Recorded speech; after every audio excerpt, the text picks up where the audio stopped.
नमस्कार,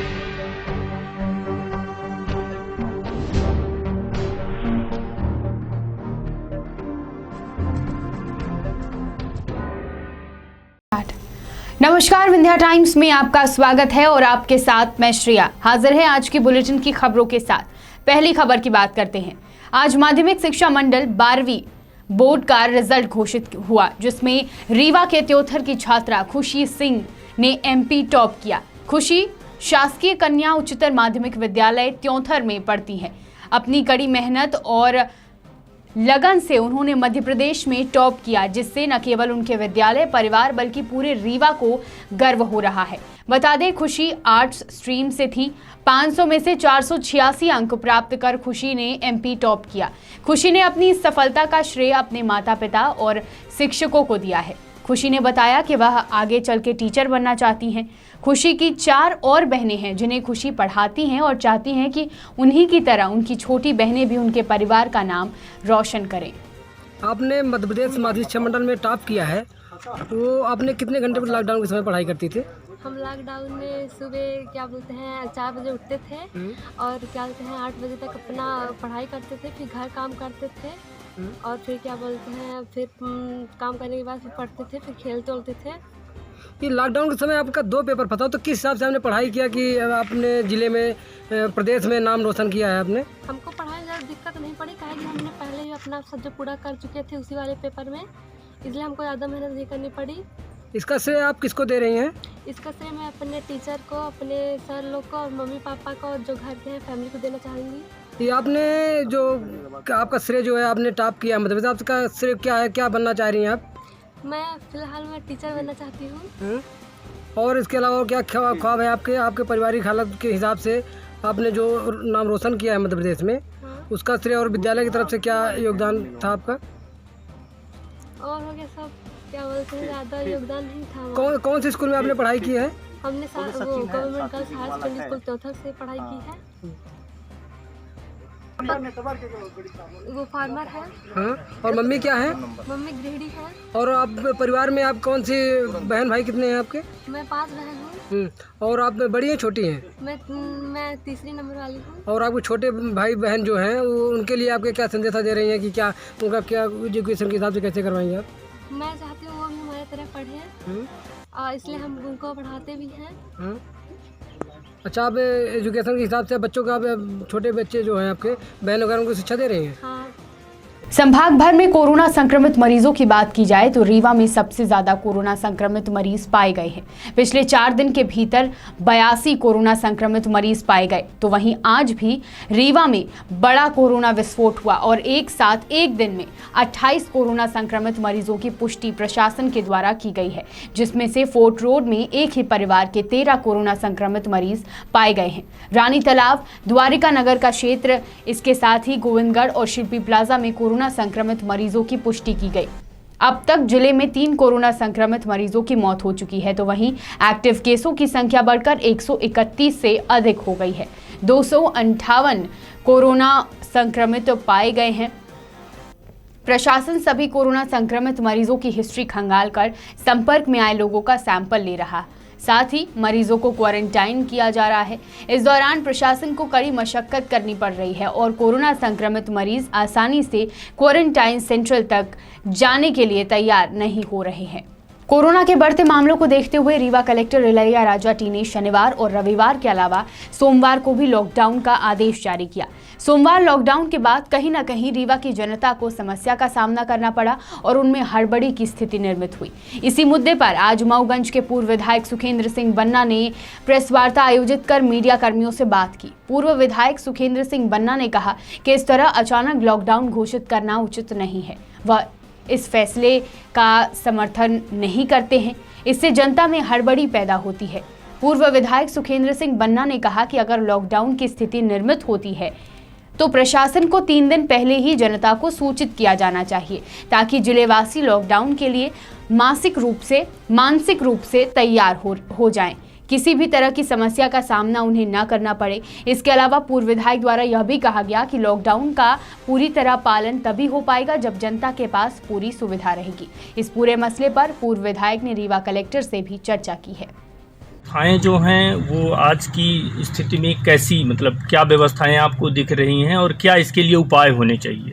देखिए क्या है कि निश्चित रूप से रीवा का जहाँ तक सवाल है, यह चिंता का विषय है। मैं ये याद दिलाना चाहता हूँ कि जब एक मरीज अचानक से भोपाल से सतना से रीवा के लिए आया तो रीवा में एक अफरा तफरी सी मची। हमें भी बताया गया, हमें भी जानकारी लगी। मैं रीवा कलेक्ट्रेट ऑफिस में पहुँच करके कलेक्टर से बोल करके उस पर दबाव बनाया। आप सब जानते भी हैं, वो मरीज़ यहाँ से वापस गया, लेकिन उस समय ये लग रहा था कि यही मरीज़ बड़ा महत्वपूर्ण है, इसको ये चला जाए तो रीवा में कभी ऐसा नहीं होगा। लेकिन जो इसके बाद से घटनाक्रम हो रहे हैं लगातार रीवा में और जगहों पर, रीवा ग्रामीण अंचलों में, खासकर मैं अपने हनुमाना महोगन क्षेत्र की भी बात करूँ, वहाँ पर भी काफ़ी मरीज़ काफ़ी संख्या में पाए गए। ये लगातार चिंता का विषय है। लेकिन कोरोना से ज़्यादा चिंता का विषय ये है कि जिस तरीके से लॉकडाउन लगा दिया जाता है प्रशासन के द्वारा, उससे और समस्याएं लगातार बनती जा रही हैं। तो मैं इस व्यवस्था से बिल्कुल कतई सहमत नहीं हूँ और आम जनता की लगातार समस्याओं से जूझना पड़ रहा है। तो मेरा ये कहना है कि जिस तरीके से लॉकडाउन, जैसे रीवा में संडे बताया गया, फिर शनिवार को बताया गया, फिर आज अचानक से सोमवार को कर दिया गया 3 दिन का लॉकडाउन, जिससे लोग काफ़ी अव्यवस्थित थे और उनके मानसिकता में ये थी कि एक दिन का लॉकडाउन है, कल सुबह रीवा जाएंगे, बहुत सारे काम। इसमें कई तरह से लोग अव्यवस्थित हो गए। तो मेरा इसमें ये कहना है, आज मेरी सुबह कलेक्टर इलैया राजा जी से बात हुई। हमने इस बात को कहा कि जिस तरीके से आपने किया ये लॉकडाउन, ये अच्छी बात नहीं।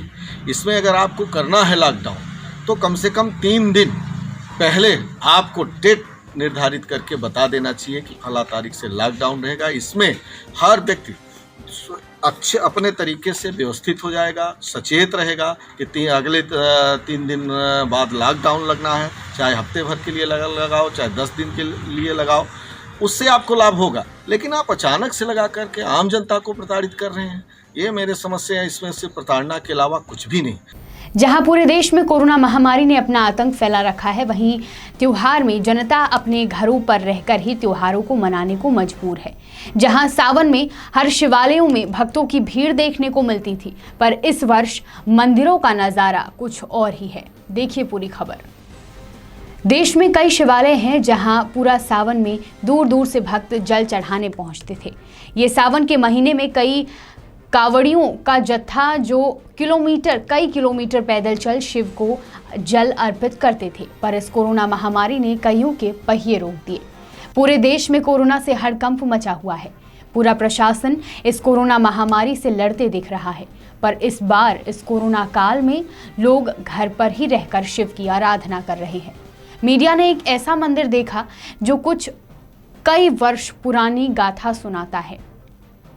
हम बात कर रहे हैं शहडोल व अनूपपुर जिले की सीमा को छूता सोन नदी की, जो ग्राम बटुरा व बकही की सीमा पर बह रही उत्तर वाहिनी सोनभद्र का वहीं पर बने कई वर्ष पूर्व किले की, जो आज जमीन के अंदर ही रह गया। पर खुदाई में कई वर्ष पूर्व बने पुरानी मूर्तियां निकालना शुरू हो गई हैं, जो ग्रामीणों ने आज मंदिर बना दिया, जिसका नाम मठ देवरा मंदिर के नाम पर बना है। इस मंदिर में कई वर्ष पूर्व की मूर्तियां निकली। वहीं मंदिर के पुजारी सुखदेव ने इस मंदिर के बारे में मीडिया को जानकारी दी और बताया कि पिछले वर्ष इस मठ देवरा मंदिर में काफी भीड़ होती थी, पर ये कोरोना महामारी ने लोगों को घर पर कैद कर दिया। जी बताएं, क्या नाम है आपका? मेरा नाम है सुखसेन प्रसाद। सुखसेन प्रसाद। ये जो मंदिर बना हुआ है इसको किस नाम से जाना जाता है? मठदेवरा सिद्ध बाबा के नाम से जाना जाता है। और ये कब से बनी हुई है ये मंदिर?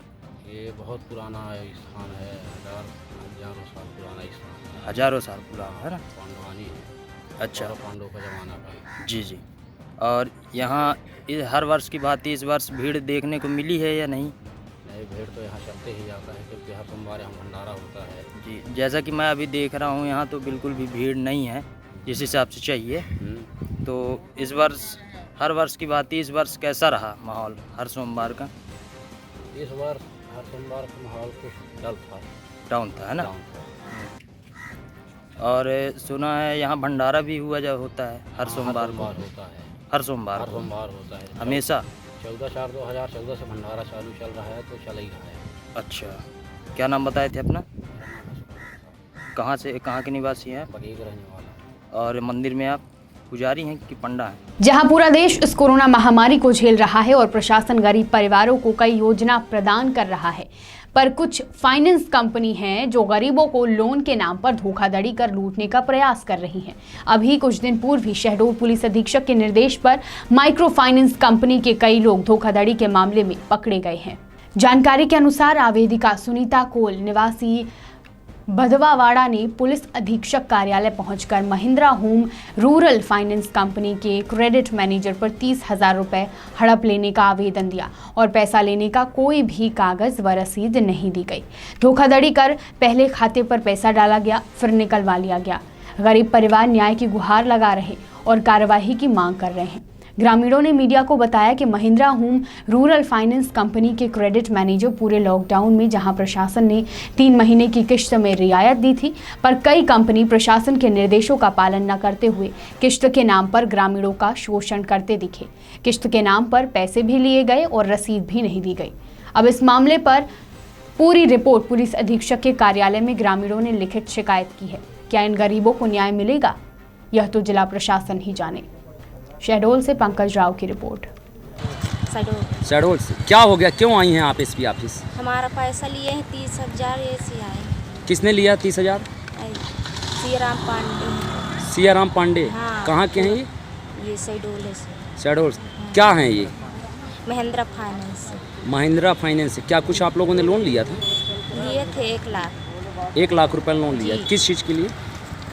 यही दुकान के लिए थे तो हमारा 30,000 वाला ही लिए थे, तो हम पैसा नहीं लिए थे। तो अभी क्या कह रहे हैं पांडे जी? पांडे जी किस्त मांगने जा रहे हैं, किस्त नहीं दे रहे हैं कि हमारा 30,000 जमा करो तब फिर हम देंगे। तो अच्छा। हम नहीं दे रहे हैं तो गाली गलौज देते हैं। आपने थाने में रिपोर्ट दर्ज कराई? जी सब। नाम भैया कोल? कहाँ से हैं? जुगवारी। अच्छा, क्या हो गया, क्यों आए हैं आप लोग एसपी ऑफिस? जी हम लोग लिए थे लोन। हाँ। महिंद्रा फाइनेंस से। कितना लोन लिए थे? 80,000 लिए थे। अच्छा। तो मेरा 20,000 रुपये खा लिए गया। कौन खा लिया? ये पांडे। क्यों? क्योंकि बोलते खाता में जमा कर दो, आपको पैसा मिल जाएगा। हाँ। और फिर जाते हैं किस्त लेने, धमकाते हैं। कौन धमका रहा है आपको? या पांडे। आपने अभी रिपोर्ट कहाँ कहाँ किया है? यहीं किया है, हरजन थाना में किए हैं। अच्छा, और पांडे सेक्रेटरी है। पांडे जी क्या हैं? पांडे जी पता नहीं सर, सेक्रेटरी हैं लगा, तो वो बैठता है, मतलब वहीं पे बैठता है। अच्छा, कहाँ पर बैठते हैं ये? ऑफिस में बैठते हैं। कहाँ पर? महिंद्रा फाइनेंस। महिंद्रा फाइनेंस से। आपका क्या नाम है? नान भैया को। अच्छा, कौन से गांव? 30,000 रुपये यहाँ के कंपनी के द्वारा लोगों ने लेकर धोखाधड़ी की है ग्रामीणों के साथ। इस पर आपका क्या कहना है?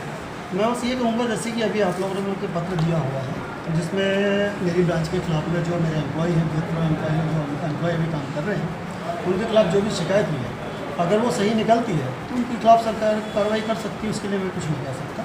अगर ऐसी कोई प्रॉब्लम है तो मैं कंपनी में सरकार के साथ हूँ, अगर सच में धोखाधड़ी और फ्रॉड हुआ है तो। सर, आपकी कंपनी कब से यहाँ पर चल रही है? यहाँ लगभग 4 साल हो गया। 4 साल हो गए। हाँ जी।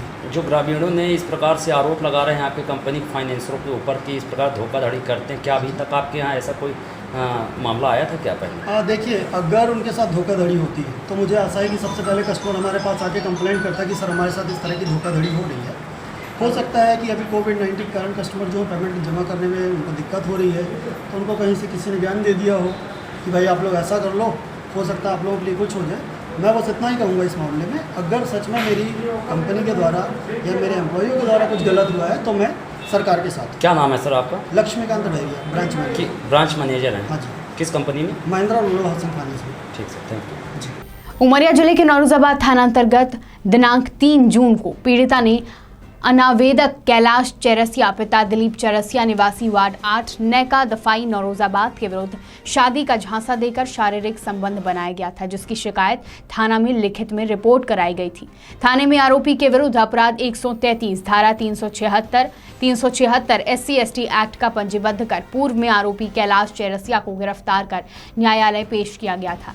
व पीड़िता का न्यायालय से धारा 164 जाफों का कथन करवाया गया था, जो पीड़िता के दिए कथनों के आधार पर डीपीओ न्यायालय उमरिया से राय ली जाकर प्रकरण में धारा के तहत आरोपी कैलाश के पिता दिलीप कुमार चौरसिया, पिता रामनाथ चौरसिया व आरोपी की बहन पूनम चौरसिया को गिरफ्तार किया और न्यायालय में पेश किया गया। उपरोक्त कार्यवाही में SDOP पाली अरविंद तिवारी, DSP गायत्री तिवारी, RS मिश्रा, माधव सिंह, महेश मिश्रा का विशेष योगदान रहा।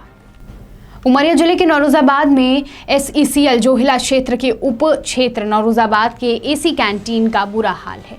इस कैंटीन में यह कैंटीन सिर्फ नाम की रह गई है। AC कैंटीन AC लगने के बाद भी बंद पड़ी हुई है और कुछ AC बनवाने के बाद से खोल कर ले गए, जो आज तक न बना और न ही लग पाया। और खोली गई AC कहाँ है इसकी भी जानकारी नहीं है। SECL जोहिला क्षेत्र AC कैंटीन की सबसे बड़ी बात यह है कि पंखा तक बंद पड़े हुए हैं, जो कि शोपीस के लिए टंगे हैं, और जैसे ही बरसात के दिन आते हैं तो ऊपर से छत से पानी चूने लगता है। इसी तरह कैंटीन में फैमिली बैठक रूम का भी हाल है। कैंटीन संचालक से बात करने के द्वारा बताया गया कि SECL के उपक्षेत्र नौरोजाबाद के अंतर्गत यह कैंटीन आता है। इस ट्रेनिंग में प्रतिदिन SECL में आए ट्रेनिंग के लिए BTS सेंटर में सभी कर्मचारी प्रतिदिन भोजन करते हैं और अधिकारी और उनकी फैमिली भी आते हैं, लेकिन आज तक न तो अधिकारी और न प्रतिनिधि मंडल भी इस बात को नज़रअंदाज करते आ रहे हैं। भोजन करते समय लोगों को काफ़ी ज़्यादा परेशानी का सामना करना पड़ता है। कहीं खाने में मक्खी तो कहीं पसीना बहाते नजर आते हैं। लोग इस कोरोना जैसे घातक बीमारी में भी लोगों के ज़िंदगी से खिलवाड़ कर रहे हैं। अधिकारी, प्रतिनिधि मंडल और कैंटीन संचालक के द्वारा भारी लापरवाही देखने को मिल रही है। विंध्य की तमाम खबरों के साथ कल फिर हाजिर होंगे। देखते रहिए विंध्या टाइम्स। बहुत बहुत धन्यवाद।